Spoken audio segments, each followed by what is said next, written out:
नमस्कार बच्चों, जैसे कि आप जानते हैं पर्यायवाची को याद करने के लिए हम बहुत परेशान होते हैं। तो बेटा मैं आपके लिए कुछ छोटी सी एक ट्रिक लेकर आया हूं, तो आप लोगों को बहुत पसंद आएगी, आशा करता हूं। तो आइए बच्चों, जानते हैं इस ट्रिक के बारे में। ये धमाकेदार ट्रिक आपको क्या समझाने वाली है।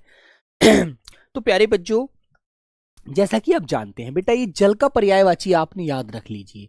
आपको सिर्फ एक जल का पर्यायवाची याद करना है। फिर जल के पर्यायवाची को याद करने से आप कितने पर्यायवाची बना सकते हैं एक शानदार ट्रिक के माध्यम से। तो ये आइए बच्चों, मैं आपको ये समझाता हूँ, आपको ये बताता हूँ, ठीक है।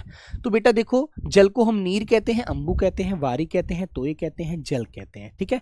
तो मेरे प्यारे बच्चों, जब आप पानी के पर्यायवाची में क्या जोड़ देते हैं, तो बेटा जब इसमें आप जय जोड़ देते हैं तो मेरे बेटा ये कमल का पर्यायवाची बन जाता है, जो आपको नीरज, अंबुज, वारिज, तोयज, जलज अच्छे से समझ आया होगा, ठीक है।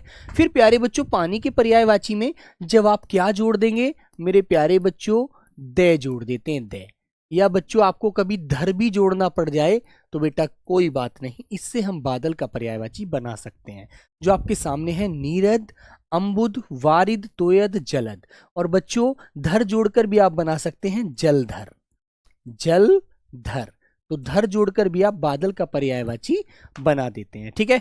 इसी प्रकार प्यारे बच्चों, पानी के पर्यायवाची में प्यारे साथी आप क्या जोड़ देंगे मेरे प्यारे बच्चों, आप धी या निधि जोड़ने से समुद्र का पर्यायवाची बना देते हैं, धी या बेटा निधि जोड़कर।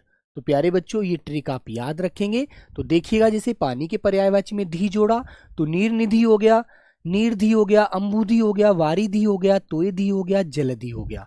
तो बताइए कितनी सुंदर ट्रिक है। आप लोग 1 मिनट में सारे आंसरों को दे पाएंगे पेपर में। आगे भी कुछ ऐसी छोटी ट्रिकें हैं।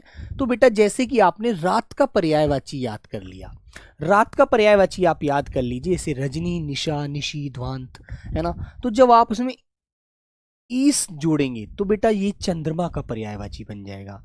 निशा में पीछे बेटा कर जोड़ेंगे तो ये भी चंद्रमा का पर्याय बन जाएगा। और निशा में बच्चों पति का पर्यायवाची जोड़ेंगे तब भी ये चंद्रमा का पर्यायवाची बन जाएगा, ठीक है। और फिर मेरे प्यारे साथी, जैसे आप रजनी रात्रि के पर्यायवाची को बोलते हैं और उसमें चर जोड़ देते हैं तो मेरे बच्चों ये राक्षस का पर्यायवाची बन जाएगा।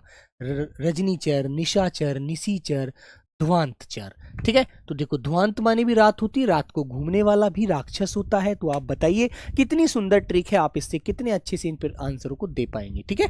और भी ऐसी ट्रिकें मैं आपके लिए लेकर आता रहूंगा और आपको समझाता रहूंगा बहुत अच्छे से मेरे प्यारे बच्चों। तो बच्चों आप एक पुत्र का पर्यायवाची याद कर लीजिए। बेटा देखो, छोटी सी एक पुत्र का पर्यायवाची याद करके आप उसके पीछे आ की आवाज बेटा आ प्रत्यय जोड़ देते हैं तो मेरे बच्चों बेटी के पर्यायवाची बन जाते हैं। जैसे आप कहेंगे बेटा, ई की मात्रा से बेटी बनती है, तो आप समझते ही हैं, तनुजा, सुता, तन्या। तो बच्चों आपको बहुत अच्छे से समझ आई होगी। फिर आगे बेटा सूर्य के पर्यायवाची आप याद कर लीजिए, रवि, अर्क, तरणी, सविता। जब आप रवि में तन्य जोड़ेंगे तो रवि तन्य यम का पर्यायवाची बन जाएगा। शुत जोड़ेंगे रवि शुत, तो बेटा यम का पर्यायवाची बन जाएगा। सूर्य में पुत्र जोड़ेंगे तो बेटा यम का पर्यायवाची बन जाएगा।